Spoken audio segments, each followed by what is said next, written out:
జీ5 ఉండగా మీ favourite TV shows ని మీరు అస్సలు మిస్ అవ్వలేరు. Complete free. అమ్మా అక్షర, నువ్వు ఇచ్చిన టైం ఇంకా చాలా ఉండగానే వచ్చేసానమ్మా. అక్కయ్య ఆస్తి అక్కయ్యకే ఇచ్చేద్దామనే పత్రాలతో వచ్చేశాను. ఇంకా ఏం చేయలేవన్నా, జ్ఞానోదయం వచ్చిందన్నమాట. అనుకోవచ్చు అల్లుడు, తప్పులేదు. అక్కయ్య, నా తప్పు తెలుసుకొని నీ ఆస్తి నీకు ఇచ్చేస్తున్నాను. తీసుకో.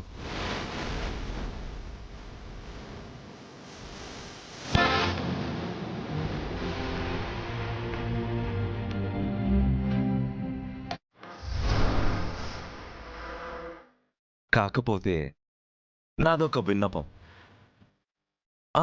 కాదు కాదు కాదు, కండిషన్. ఏంట్రా ఇచ్చేస్తున్నాడు అనుకున్నాను. తిరకాసు పెట్టందే ఇవ్వడానికి మనసొప్పదుగా. ఏంటో చెప్పు. తిరకాసు లేదు, ఉద్దేశం లేదక్కాయ్. నాన్నగారు ఎలాగూ ఆస్తిని తరతరాలకేగా రాశారు. మా నాన్నగారు మా తరాలకి రాశారు. అదే నేను వీళ్ళ భావితరాలకే రాద్దాం అనుకుంటున్నాను. ఐ మీన్ చిన్ని బుజ్జిలకే రాద్దాం అనుకుంటున్నాను.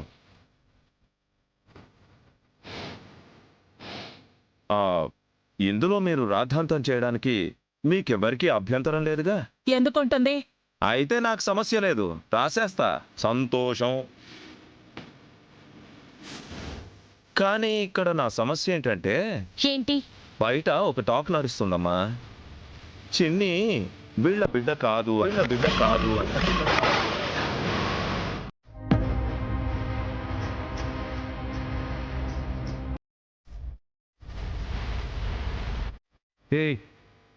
తప్పించుకోవడానికి నీ టాక్ని బయట టాక్తో ముడిపెట్టి ఈ ఎత్తుగడతో వచ్చావా? చచ్చ ఏ అనుమానం లేకుండా పూర్తిగా నివృత్తి అయ్యి దేవరాజు గారి అసలు వారసులకే వారి ఆస్తి చెందాలన్న సదుద్దేశంతోనే వచ్చాను రాజేషు. ఇది దురుద్దేశంలానే కనబడుతుంది. అలా ఎలా అంటారు అక్షరా? ఇదే టాపిక్ రాజేష్ దగ్గర శృతి ఒకసారి తేలేదా? నిప్పు లేకుండా పొగ రాదు కదా. ఆ పొగ పెట్టాలని చూసింది మంచి మనిషి అయితే కాదు కదా, నీలాంటిదేగా. మీరంతా ఒకటే కదా. ఎవరైనా అల్లుడు, ఒకటి రేజ్ అయిన తర్వాత అది ఎంత నిజమో కూడా తెలుసుకోవాలి. అయితే ఇప్పుడు ఏమంటావు? మీ కూతురు కాదేమో అంటాను. భూపతి, చావు దెబ్బలు తింటావు. అబ్బా, ఆవేశపడకు రాజేషు.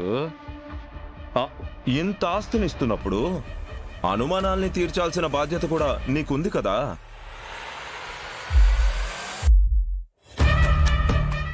అపర్ణ చిన్నీలకి ఒక చిన్న DNA టెస్ట్ చేయించేద్దాం, సరిపోతుంది కదా.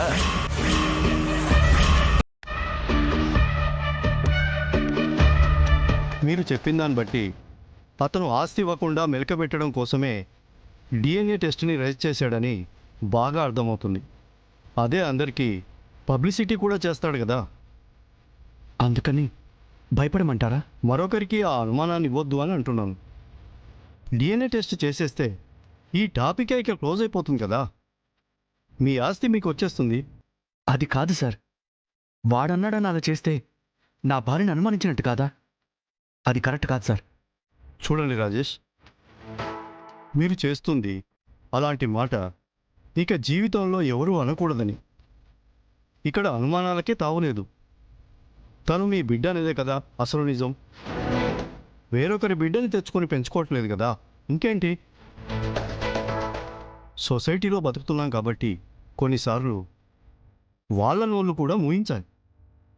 ఒకసారి ఆలోచించండి.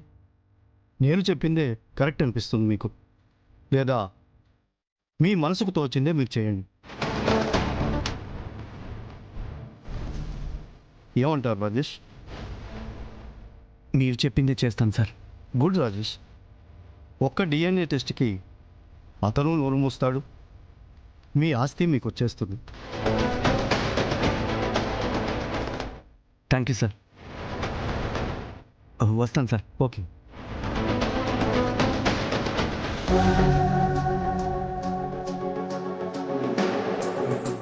జానుగారు, భూపతి గారు వచ్చేశారు.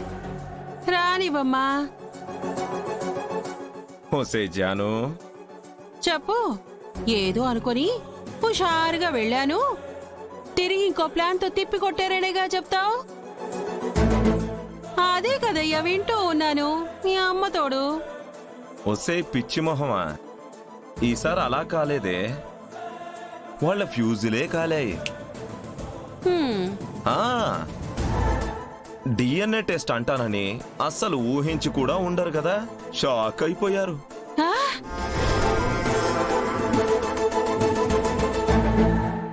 ఇంకా ఇంకేముందే, వాళ్ళేలాగూ డిఎన్ఏ టెస్ట్కి రారు, మన ఆస్తి జోలికి రారు. వస్తే డిఎన్ఏ టెస్ట్ అంటాంగా, వాళ్ళు చేయించరు. ఆస్తి ఇవ్వం, ఇంకిదంతా మనదే జాను. ఏయ్, ఆ బొచ్చ పక్కన పడేవే, మహారాణి మహారాజులమే మనం ఇప్పుడు. ఎస్సో ఎస్. మీరు హ్యాపీ కదా భూపతి గారు? అర్థమైంది. నీ రూటు కూడా హ్యాపీ అయ్యేలా చేస్తాను. ఎలా? ఎలా ఏంటి, విడాకులే నీకివ్వకుండా ఇంకో పెళ్లి చేసుకోకూడదు కదా. ఆ ఆయుధంతోనే నువ్వు న్యాయంగా పోరాడొచ్చు శృతి, నీకే న్యాయం జరుగుద్ది.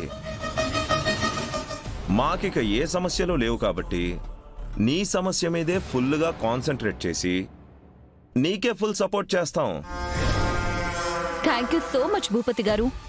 ధైర్యంగా నువ్వు వెళ్ళు, వెనక నీకు అన్ని రకాలుగా మేము అండగా ఉంటాం మీ అమ్మ తోడు. వెళ్తాను జానుగారు. అన్ని రకాలుగా మీరు ఉంటామన్నాక నాకేంటి?